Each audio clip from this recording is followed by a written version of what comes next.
हाँ, सो अब जो डिस्कशन हमें करनी थी पहली तो वही थी कि जो पीएक्स और हम यूज कर रहे हैं परसेंटेज साइन।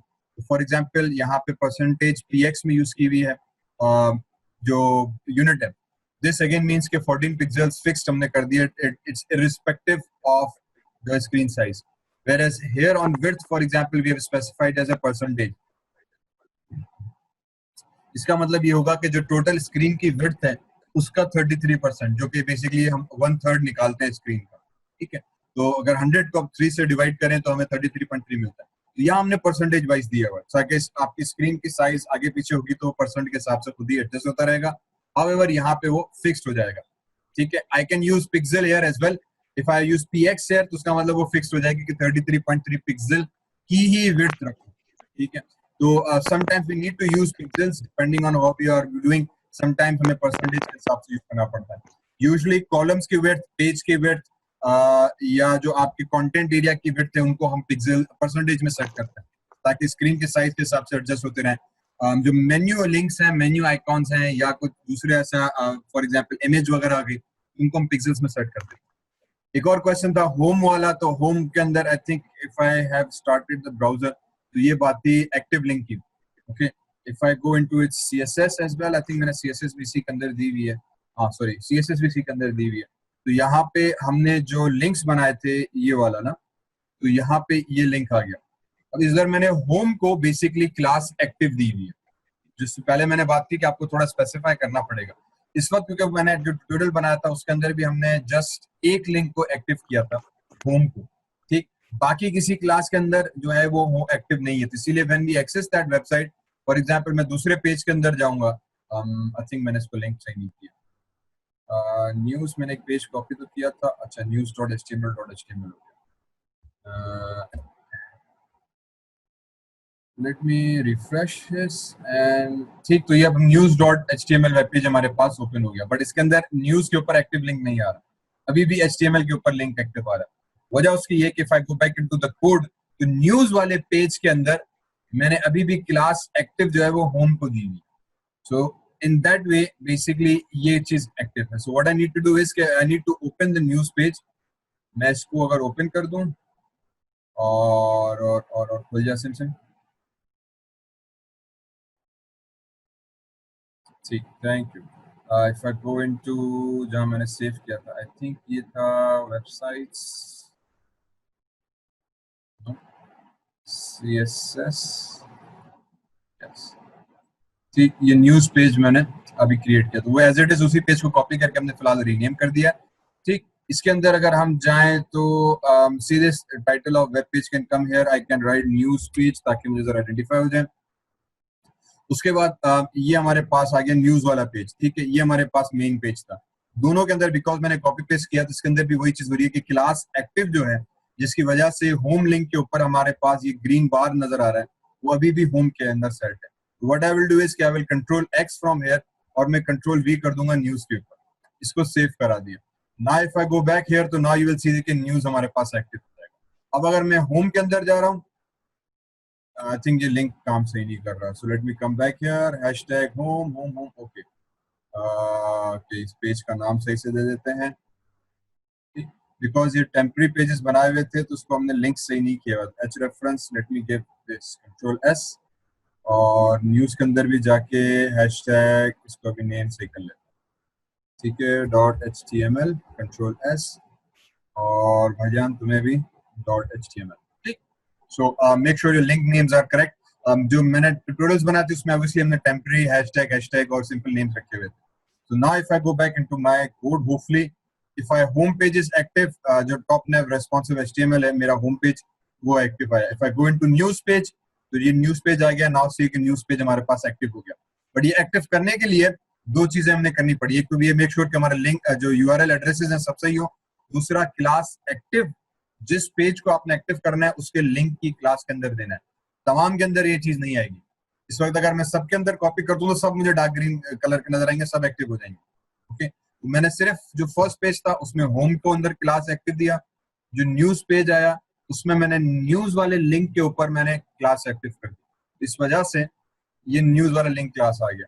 फॉर एग्जाम्पल मैं इसमें थर्ड लिंक बना रहा हूँ कॉन्टेक्ट वाला. What I can do is कि मैं इसी पेज को let me just file save S और इसको contact.html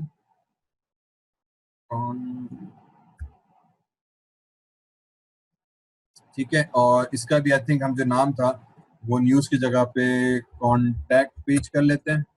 और जरूरी नहीं कि मेरे पास ये तीनों कॉलम इधर हो, मैं इसको हटा देता हूँ ताकि थोड़ा ऑप्शन दे जाए. अब ये मेरे पास कॉन्टैक्ट पेज आ गया. तो जो कॉन्टैक्ट पेज था उसके अंदर contact.html पहली चीज हम लिंक सही कर देंगे.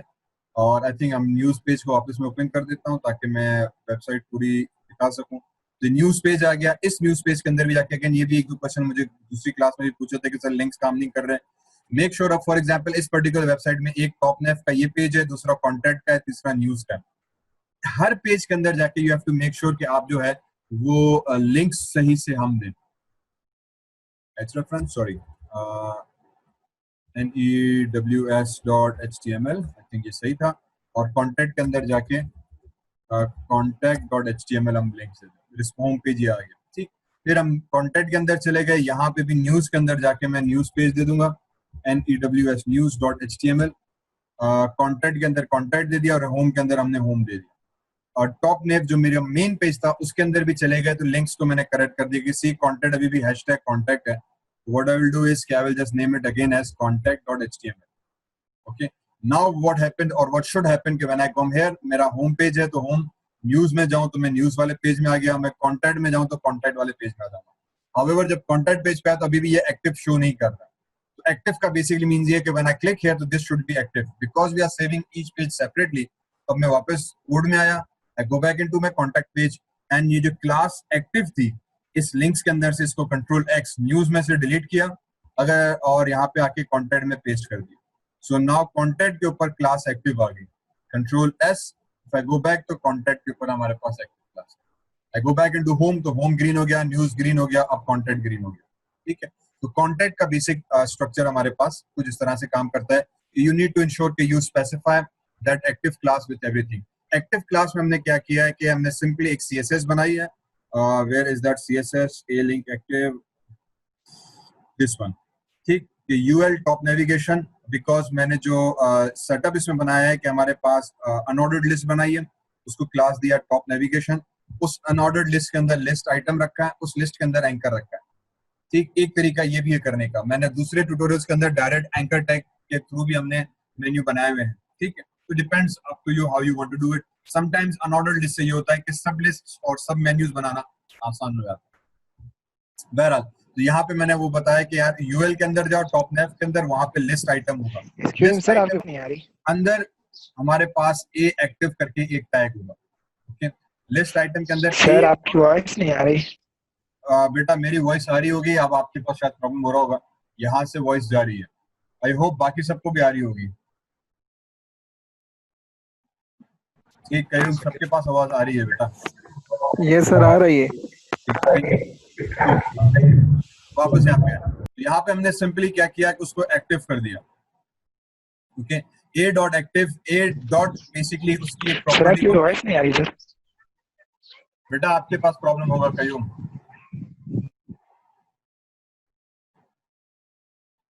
ठीक. इसी वजह से जो है I am recording these lectures, क्योंकि ऑनलाइन फिर जब आप क्लास लेने बैठते हो तो फिर किसी एक को भी आवाज नहीं आ रही ना, उसकी वजह से तो वो फिर डिस्टर्ब करता रहता है. बेटा कहीं माइक आवाज यहाँ से मेरी तरफ से सही जा रही है, आप तक रिसीव नहीं हो रही होगी. प्रोबेबली नेटवर्क प्रॉब्लम चल रहा होगा. उसको नेटवर्क को मैं फिलहाल कंट्रोल नहीं कर सकता. ठीक है. थोड़ा सेकंड बेयर करो. आई थिंक या तो आपके पास प्रॉब्लम होगा या मेरे पास प्रॉब्लम है. कहीं ना कहीं से डेटा सिंक हो जाएगा. I am recording this lecture और मैं इसको अपलोड जरूर कर दूंगा. सो होपफुली थोड़ी सी बात बाद में भी आप ऑफलाइन देख सकते. ठीक. सो सीएसएस के अंदर हमने बात कर रहे थे. हमने इसको सीएसएस में जाके ए डॉट एक्टिव देना है. ए डॉट एक्टिव बेसिकली मींस कि अब ये ए के अंदर एक्टिव एक क्लास है. जब भी हम डॉट यूज करते हैं बेसिकली हम उसके क्लास को एक्सेस कर रहे हैं. So here it basically means कि एक एंकर टैग के अंदर जाओ, उसके अंदर एक क्लास नेम होगी एक्टिव. उस एक्टिव जिस के ऊपर एक्टिव होगा उस एक्टिव का जो कलर है आपने बैकग्राउंड कलर चेंज कर देना है इसके अंदर. ठीक है. ये हमारे पास एक डार्क ग्रीन सा कलर आ जाता है, ये वाला. तो ये कलर सेट करने के लिए हमने सिंपली उसके a डॉट एक्टिव को एक्सेस किया है। आई थिंक अगर आप ये शुरू का ना भी लिखो तब भी ये चीज काम करेगी, बट इट्स प्रिफर्ड कि आप उसकी हायरार्की को फॉलो करो, so that you have you should not have a problem, specially जब उसको आप रिस्पॉन्सिव करने जाते हो तो वो फिर सारे टैग्स को हायरार्की के हिसाब से खुद ही मैनेज कर रहा होता है। ठीक है, तो हमने इसको एक्टिव करने के लिए सिंपली ये एक कोड रखा हुआ है, नथिंग एल्स। तो उसमें उसने जहां जहां उसको ए क्लास एक्टिव मिलेगा उसका कलर ग्रीन कर देगा। ओके, अब यहाँ पे देखो वही चीज हुई कि मैंने 3 पेजेस बनाए, तीनों पेजेस के अंदर बेसिकली अब सीएसएस सेम आ गई है, इसीलिए फिर हम एक्सटर्नल सीएसएस को प्रेफर करते हैं। अगर एक्सटर्नल सीएसएस है तो एक ही दफा मुझे सीएसएस लिखनी पड़ेगी, वो तीनों के ऊपर अप्लाई हो जाएगी। फॉर एग्जाम्पल, अब मुझे इस ग्रीन कलर को चेंज करना है। In order to change this green colour, basically what I will have to do is, for example मुझे ग्रीन नहीं चाहिए, इसको मैं एक्टिव को व्हाइट करना चाह रहा हूँ, तो मैं वापस कोड के अंदर आऊंगा, मेन सीएसएस के अंदर हम चले गए। बट अब यहाँ प्रॉब्लम ये होगा कि अगर मैं इस एक को चेंज कर रहा हूँ तो मुझे तीनों फाइल्स के अंदर जाके ये कोड को बार सेम चीज चेंज करनी होगी बार बार। अगर ये 3 से 300 HTML फाइल्स हो गई तो हमें हर CSS के अंदर जाके चेंज करना पड़ेगा। It creates a major problem. That is why we tend to prefer external CSS। यही चीज जावास्क्रिप्ट के अंदर भी आती है। So if you are using JavaScript, there is an internal JavaScript as well, there is an external JavaScript as well. Some functions that are supposed to operate at multiple page level, तो हम उसको external के अंदर रखते हैं। ठीक, we are going to talk about that as we go along. Okay, so उसके बाद एक और क्वेश्चन था बेटा, मैं सॉरी आपको काट दी थी बात बीच में, let me go come into it. Content और आई थिंक बॉर्डर था शायद आपका, मुझे बात जरा ज़हन से निकल रही है ना। ठीक है, बॉर्डर बॉक्स था आपका, और दूसरा क्या था, किसी ने मुझसे क्वेश्चन पूछा था। बहरहाल मैं बॉर्डर को थोड़ा एक्सप्लेन कर देता हूँ कि बेसिकली बॉर्डर क्या करता है कि आपके ऑब्जेक्ट के गिर्द बॉर्डर दे देता है। फॉर एग्जाम्पल मैं यहीं पे हम आ जाते हैं ना, मैं न्यूज के अंदर आ जाता हूँ, कॉन्टैक्ट के अंदर। ठीक है, in a contact page basically we have a very nothing else available. ये टेक्स्ट पैराग्राफ नजर आ रहा है। ओके, अब इस पैराग्राफ के गिर्द मुझे एक बॉर्डर चाहिए, तो हम एक सिंपल सी आउटलाइन बॉर्डर दे देते हैं इस पैराग्राफ के ऊपर। Let me see, there is no paragraph tag, तो मैं यहाँ पर आ जाऊंगा और हमने पैराग्राफ टैग लिखा और इसको हमने दे दिया BOAR, सॉरी बॉर्डर इमेज नहीं, बॉर्डर। ओके, अब बॉर्डर बेसिकली हम देते हैं, अगेन उसमें भी 3 चीजें आ जाती हैं। पहली चीज साइज, इस बॉर्डर के गिर्द साइज कितना हो, it can be 10 pixels. Okay, और फिर बॉर्डर की टाइप क्या हो, for example it can be dotted, और फिर उस सॉरी यहाँ पे DO dotted, and then third उसका कलर आ जाता है कि it can be for example blue colour और whatever colour you want to specify. अब ये 3 प्रॉपर्टीज मैंने एक ही बॉर्डर के अंदर रख दी। If I want I can say border colour अलग कर सकता हूं मैं, बॉर्डर स्टाइल, अब ये बॉटम बॉर्डर कलर हम अलग दे सकते हैं। ठीक है, बॉर्डर साइज अलग दे सकते हैं, बॉर्डर स्टाइल हम अलग से दे सकते हैं, और ये border left right top bottom ये सारा है। तो ये CSS के अंदर हमने टास्क ऑलरेडी दिए हुए थे। बॉर्डर स्टाइल देंगे तो बॉर्डर स्टाइल अलग से आ जाएगा। तो तीनों चीजें हम अलग अलग से भी स्पेसिफाई कर सकते हैं। However in a quick short and आप तीनों एक ही रो में बता सकते हैं विद स्पेस सेपरेटेड। तो नाउ सी दिस, उसने खुद ही CSS ने क्या किया कि साइज, उसकी स्टाइल और उसका कलर हमें स्पेसिफाई कर दिया। ठीक है, तो इससे क्या होगा कि when I save it and come back into my output, sorry here, so now you can see this कि there is a dotted border around your paragraph. Okay, ये थोड़ा ज्यादा हो गया, इसकी साइज कम कर लेते हैं। आई थिंक 10 की जगह पे यूजुअली फिर हम 1 पिक्सल कर दिया, सेव करा के वापस आ गया, तो नाउ 1 पिक्सल का आपके पास बॉर्डर आ गया उसके। This is basically border. Yes Rashid. ये सर मैंने एक डिव के जरिए सर एक ब्लॉक क्रिएट किया हुआ है जिसकी हाइट भी दी हुई है सर, विड्थ भी सर। तो मैं 2 क्रिएट करना चाहता हूँ, वो एक ही लाइन में एक ही रो में क्रिएट करना चाहता हूँ सर, मगर वो कॉलम में आ रहे हैं, एक ही रो में नहीं आ रहे। तो सर मैं यही मेरा सवाल यही था कि बॉर्डर बॉक्स और कॉन्टेंट बॉक्स इन दो क्या यूज करूँ जो वो एक ही रो में आ जाए। अच्छा, आई थिंक अगर मैं जो सवाल आपका समझा, जिस तरह से इस तरह से बात कर रहे हो कि एक ही रो में तीनों ये सर, ये सर, ये सर। तो अगेन ये पूरा ट्यूटोरियल मैंने इसका बनाया हुआ है बच्चा, अगर आप फॉलो करोगे तो आपके पास आ जाएगा। आई थिंक मेरा ट्यूटोरियल नंबर मुझे याद नहीं पड़ा, 13-14, इवन जो अभी एक मैंने बनाया था लास्ट वाला 17 होगा, जिसमें कंप्लीट वेबसाइट है, उसके ये अंदर सर। भी मैंने ये 3 कॉलम स्ट्रक्चर और 2 कॉलम स्ट्रक्चर के ऊपर काम किया हुआ है। तो if you follow those tutorials, उसके अंदर भी आपके पास ये चीजें मैंने डिस्कस की हैं। बहरहाल if I come back into my code, जैसे कि हमने ये टॉप नेविगेशन बार या न्यूज के अंदर यूज किया हुआ है, ठीक है, 3 कॉलम स्ट्रक्चर। फिलहाल इसमें मैंने भी वही किया हुआ है, डिव के थ्रू हमने कॉलम्स बनाए हुए हैं, डिव के थ्रू कॉलम्स बनाए हुए हैं। ठीक, उस डिव को हमने दे दिया कॉलम लेआउट, पहली चीज। उसके बाद हम आ जाते हैं इसके सीएसएस के अंदर। सीएसएस में जब हम आ जाएंगे तो सीएसएस में इस कॉलम को हमने बेसिकली सीएसएस में यहाँ पे यूज किया। If I increase its font size थोड़ा सा, 1 मिनट, ताकि आपको रीडेबल हो जाए। खुल जा सेम, ठीक, होपफुली थोड़ा ये पढ़ने में आ रहा होगा। ओ भाई रुक जा। ठीक, okay, so hopefully now you can read it little bit better. अब इस कॉलम के अंदर व्हाट वी डिड, पहली चीज हम करते हैं फ्लोट लेफ्ट, ओके।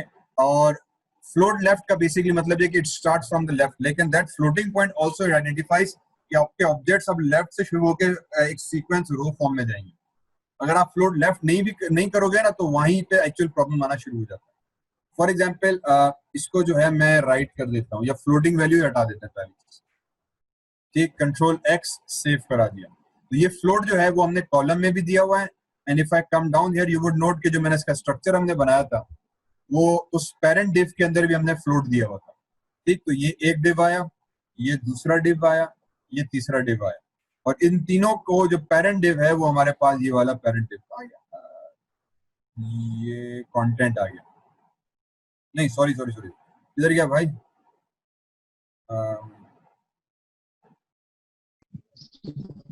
मैंने गलत उठा ली के फाइल, ये फाइल क्लोज हो गई, नहीं ये रही ना। ठीक, ये मेन डिव टैग आ गया, ओके। इसको जो था हमने मेन डिव स्टाइल और पैडिंग सिर्फ हमने इसकी स्पेस 0.16 कर दी थी। इसके अंदर ये कॉलम 1, कॉलम 2 और कॉलम 3 हमारे पास आ, ठीक है। जब इसकी सीएसएस में गए तो सीएसएस में हमने फ्लोट लेफ्ट कर दिया। फॉर एग्जांपल मैं इसकी फ्लोट जो है एक्स को हटा देता हूँ। Now if I go back into my code, तो आपको देखो रो फॉर्म में नजर, कॉलम फॉर्म में नजर आ जाएगा। यही प्रॉब्लम आ रहा होगा, ठीक। फ्लोट लेफ्ट का बेसिक मकसद हमारे पास ये होता है कि आपके ऑब्जेक्ट्स की जो पोजिशनिंग है वो किस तरह से मैनेज करूंगा।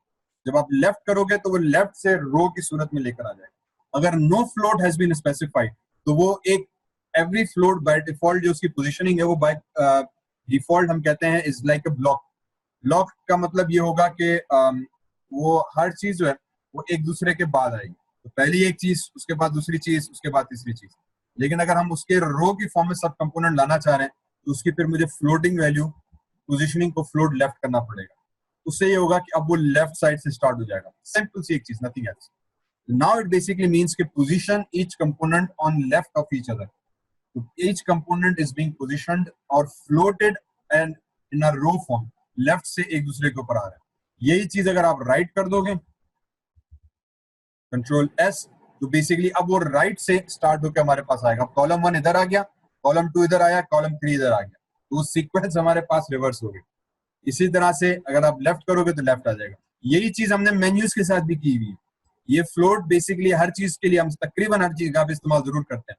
If you come here on your navigation, सीधे इसको भी मैंने फ्लोट लेफ्ट किया हुआ है, जो लिस्ट आइटम्स यूज किए हुए, ठीक, ताकि वो लेफ्ट से नजर आए। अगर आपने इसको राइट कर दोगे तो आपका मेन्यू यहाँ पे भी राइट पे हो जाएगा। कंट्रोल एस, मेन्यू राइट पे चला गया, if you can see this here, okay. और अगर आप फ्लोट यहाँ पे हटा दोगे तो आपकी कंट्रोल एक्स सेव, तो आपका मेन्यू सेंटर पे एक ब्लॉक लेआउट में आ जाएगा। ब्लॉक अगेन मींस कि हर कंपोनेंट एक दूसरे के बाद, तो सिर्फ फ्लोट करने से उसकी पोजीशनिंग को हम सेट करते हैं। Hopefully that explains few things, थोड़ी सी बात समझ में आई होगी, ठीक है। तो फ्लोट से बेसिकली हम उसकी पोजीशनिंग को कंट्रोल करते हैं। मैंने एक और उसमें बनाया हुआ था कि उसमें हमने किया था कि 3-4 आइटम्स इस तरफ हों और एक आइटम जैसे बल्कि इसी के अंदर है, sorry, if you can see this, about जो है वो राइट पर है, ये 3 लेफ्ट पर है, okay, with in this particular menu. तो उसकी वजह ये है कि हमने फिर जो नेविगेशन में अगर मैं आ जाऊं, तो ये जो राइट वाला था अबाउट का, उसको एक और क्लास दे दी हमने राइट की, okay. What's happening in this right is कि मैंने सिर्फ इस एक को क्लास अलग कर दी, बाकी सबकी क्लास सेम, इस एक की क्लास से अलग की। और इसकी अगर हम सीएसएस में जाएं तो there is li right here, li right, इसका फ्लोट हमने राइट कर दिया। तो उससे क्या हुआ कि ये 3 तो डिफॉल्ट लेफ्ट रहे, एक को हमने स्पेसिफाई करके राइट पे फेंक दिया। पर्पस यू वुड फाइंड अक्सर वेबसाइट्स हैव दिस के कुछ मेन्यूज जो कॉमन है वो इधर है, स्पेसिफिक मेन्यू कुछ एक हाईलाइट करके अलग से सेकेंडरी मेन्यूज कहते हैं, वो उन्होंने राइट पे कर देते हैं तो स्विच करने के लिए। तो you can also do that, आप मेन्यूज को सेग्रीगेट भी कर सकते हैं, वो एक लेफ्ट पे आ रहा है एक राइट पर आ रहा है, simply by controlling the float value. ठीक, जिसको आपने राइट पे फेंकना है उसको राइट वाली क्लास में डाल दिया, जिसको लेफ्ट पे फेंकना है उसको लेफ्ट वाली क्लास में डाल दिया। क्लास से हम HTML के टैग्स को सेपरेट करते हैं, वो सेपरेशन करके फिर हम CSS के थ्रू उसको कंट्रोल करते हैं। ठीक है, hopefully it's little bit understandable at this point के what we have done here. चले, एनी अदर क्वेश्चन बेटा? आई बिलीव आप बात समझ में आई होगी रहमान। ठीक, एनी अदर क्वेश्चन?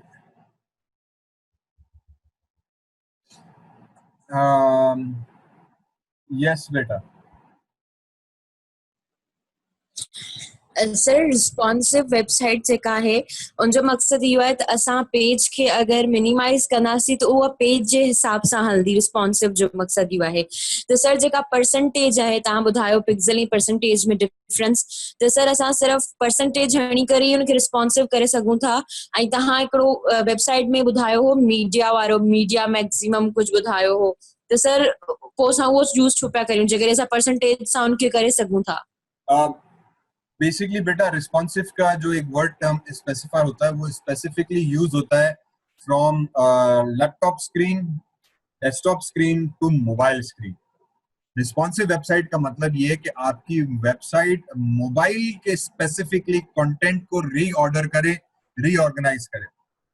ठीक, जब हम परसेंटेज की और स्क्रीन साइज की बात करते हैं तो हम स्पेसिफिकली बात करते हैं कि your laptops are also of different screen size.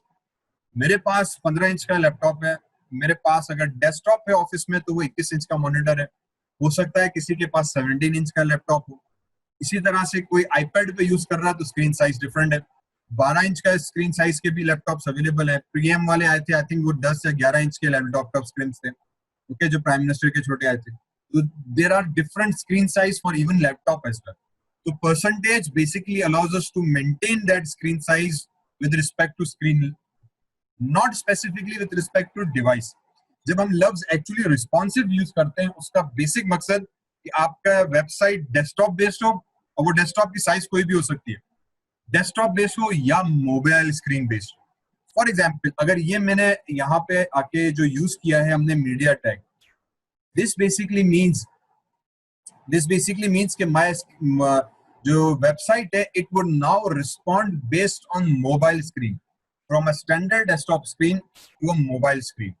जब आप मोबाइल पे ले जाएं तो उसका बिहेवियर कैसा हो। फॉर एग्जाम्पल यहीं पे मैंने इसको किया हुआ है सेव, मैं यहाँ पर आ जाऊंगा। इस वक्त ये एक स्टैंडर्ड लेआउट हमें नजर आ रहा है where 3 column structure is organised, menu links are displayed. However जब आप इसको छोटा करेंगे तो अब ये हाफ स्क्रीन हो गई, ठीक, स्टिल 3 कॉलम लेआउट है। ठीक, मैं इसको लैपटॉप डेस्कटॉप का आधा भी हिस्सा लिया है, अभी भी ये 3 कॉलम स्ट्रक्चर पे मौजूद है। लेकिन जब मैं और बहुत ज्यादा कम करूंगा तो नाउ सी दिस के मेन्यू रीऑर्गेनाइज हो गए और आपका जो 3 कॉलम स्ट्रक्चर था वो अब सिंगल रो स्ट्रक्चर में तब्दील हो गया। This is based on mobile. अब मोबाइल पे मुझे वेबसाइट इस तरह से नजर आएगी। ठीक, सो जब हम रिस्पॉन्सिव वेबसाइट की बात करते हैं तो बेसिकली रिस्पॉन्सिव का है यही मकसद कि अब ये जो स्ट्रक्चर है हमारे पास वो रिस्पॉन्सिव के हिसाब से आ गया। अगेन कीपिंग इन माइंड कि विंडोज डेस्कटॉप स्क्रीन की साइजेस भी मल्टीपल हो सकती है। परसेंटेज का साइन उस मल्टीपल डेस्कटॉप साइट की वेबसाइट्स को मैनेज करने के लिए इस्तेमाल किया जाता है। मेरे पास लैपटॉप 15 इंच का है, मेरे पास एक डेस्कटॉप है जिसमें 23 इंच का मॉनिटर लगा हुआ है, तो अब वो 23 इंच का जो मॉनिटर होगा वो उसकी डिफरेंट साइज हो जाएगी हमारे पास। ठीक है, इसी तरह से पर वो डेस्कटॉप ही है, तो अब एक 15 इंच का डिस्प्ले और 23 का डिस्प्ले में फर्क आया था, तो उसको हम परसेंटेज के थ्रू कंट्रोल किया जाता है। सिमिलरली जब आप मोबाइल की बात करते हैं तो वहां पे स्क्रीन साइज कंप्लीटली डिफरेंट है। ठीक है, तो रिस्पॉन्सिव वर्ड जो है स्पेसिफिकली मोबाइल स्क्रीन के लिए ज्यादा प्रेफर किया जाता है, यूज किया जाता है कि आपकी जो वेबसाइट है it is now basically responding to the screen size of your mobile phones, not your desktop site. तो डेस्कटॉप को हम परसेंटेज से हैंडल कर लेते हैं, लेकिन मोबाइल के लिए जो है ना वो कंप्लीटली डिफरेंट एस्पेक्ट आ जाता है। इसीलिए लफ्ज रिस्पॉन्सिव उसके लिए यूज किया जाता है कि जब आपकी वेबसाइट है this is normal desktop web, अब उसकी साइज आप कितनी भी करें वो बेसिक हद तक सेम रहेगी, लेकिन एक लिमिट के बाद उसकी स्क्रीन साइज बहुत छोटी हो जाती है।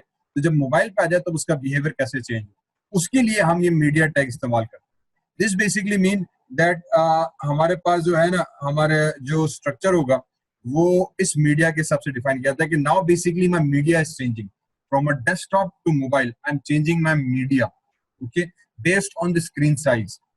Based on the screen size आपने अब रिकैलकुलेट करना है अपने पूरे कंप्यूटर के एलिमेंट्स को, वेब पेज के एलिमेंट को। मैक्सिमम साइज है अपने 600 पिक्सल के हिसाब से उसको कैलकुलेट करना है, ठीक है। उसकी फिर कैलकुलेट, ये बेसिक एक सिंपल टैब इस्तेमाल होता है in order to determine and calculate the screen size being shifted. उसके अंदर फिर आपने वो कोड देना है कि जब अगर वाकई ये स्क्रीन साइज इतनी शिफ्ट इस हद तक पहुंच जाए छोटी, तो फिर हमें क्या चीज करनी चाहिए, ओके। मीडिया स्क्रीन का बेसिकली मतलब ये कि there is a change in media and there is a change in basic screen size, okay. और वो जो है हमने कैलकुलेट करेंगे, वो चीज हम स्पेसिफिकली जनरल फॉर्म में 600 पिक्सेल्स तक की जाती है। इसके अंदर फिर अब हमने बताया कि यूएल टॉप नेव के अंदर जाओ, उस पे जो लिस्ट आइटम है उसको राइट कर दो। जो यूएल के अंदर जाओ उसमें जो लिस्ट आइटम्स आपके हैं उसको राइट कर दो। नाउ इससे पहले हमने लेफ्ट किए थे, लेफ्ट को मैंने प्रीवियस इस बात में भी समझाया था कि हमने लेफ्ट राइट क्यों किए, ठीक। उसके बाद टॉप नेविगेशन फ्लोट हमने नन कर दिया। और फ्लोट नन, अगेन नन किसी के ऊपर हमने वो बात कर आए। राइट का बेसिकली मतलब ये होगा कि आपके लिस्ट आइटम जो है वो आपके पास राइट साइड पे आ जाएंगे, और उसके बाद जो फ्लोट है वो हमने नन कर दिया, ओके। लेफ्ट और राइट का भी मैंने लास्ट टाइम बताया था कि, और इसी अभी थोड़ी देर पहले ही, कि लेफ्ट करेंगे तो सारे मेन्यू हमारे पास लेफ्ट साइड पे आ जाएंगे, राइट करेंगे तो सारे मेन्यू हमारे पास राइट साइड पे आ जाएंगे, ओके। नन का मतलब there is no floating value, तो अब वो स्क्रीन साइज के हिसाब से ऑटोमेटिकली सेंटर पे आपके मेन्यूज आ गए, ओके। तो सबसे पहले हमने मेन्यू को जो था वो नन कर दिया ताकि मेन्यू मेरे पास स्क्रीन साइज छोटी हो जाती है, यहाँ पर आ जाए। फिर दूसरा हमने कॉलम विड्थ को जो 100% किया। डिफॉल्ट में हमने कॉलम विड्थ को 33% रखा था, मींस पूरी वेबसाइट थी उसके कॉलम को डिवाइड बाय 3 किया था, तो 33.33.33 हमारे पास वैल्यू आ गई। तो जब हमने उसको नॉर्मल स्क्रीन के ऊपर 3 से डिवाइड किया था तो हमें एक स्क्रीन पे 3 कॉलम नजर आ रहे थे। हाउएवर मोबाइल के ऊपर स्क्रीन साइज बहुत छोटी हो जाती है, जब मोबाइल स्क्रीन साइज हो जाए तो आप कॉलम को क्या करो 100% करो। Now the behaviour that we get is कि मेरा एक कॉलम पूरा 100% साइज हो जाएगा, 100% हो जाएगा, 100%। This is what the structure basically allows us to do. तो जब हम रिस्पॉन्सिव वेबसाइट की बात करते हैं उसका बेसिक मतलब ये है कि your website is basically responding to smaller mobile screen size. Percentage हम लगाकर डेस्कटॉप की स्क्रीन साइज को कंट्रोल कर रहे हैं। Hope you understand that. तो ये जो कोड है ये रिस्पॉन्सिव वेबसाइट के लिए डील किया जाता है कि जब आपकी स्क्रीन की साइज मैक्सिमम आपको 600 पिक्सेल्स ही मिल रहे हैं, अब क्या किया जाए, उस सूरत में आपने ये चीज करनी है। तो मेन्यू को कंट्रोल करने के लिए हम उसके लिस्ट आइटम को राइट करके फ्लोट वैल्यू नन कर देते हैं, ठीक है। और बहुत सारी चीजें यूज की जाती हैं, आपको बहुत सारे और कोड मिलते रहेंगे एज यू गो अलोंग। एक जनरल चीज we do that on column width को फॉर एग्जांपल 100 कर दिया अगर मैं कॉलम मिस कर रहा हूँ, so this would mean कि my website content are automatically reorganized based on my screen size. Hope it explains it. Thank you.